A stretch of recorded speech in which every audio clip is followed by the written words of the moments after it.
Are you tired of paying rent and wondering if you'll ever own a home? We get it. Renting feels easy now, but what if it is costing you more in the long run?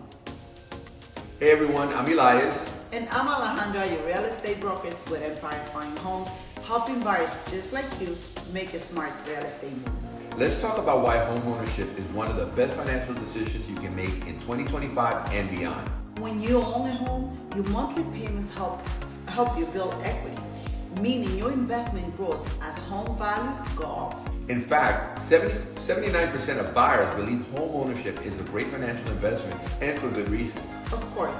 And on the other hand, renting might feel more affordable now, but rent prices keep going up. And every payment you make, it's gone forever. Correct.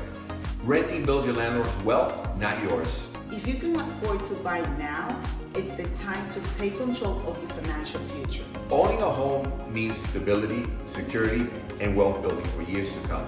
You want to see what homes are available in your price range? Let's connect today and find the best option for you.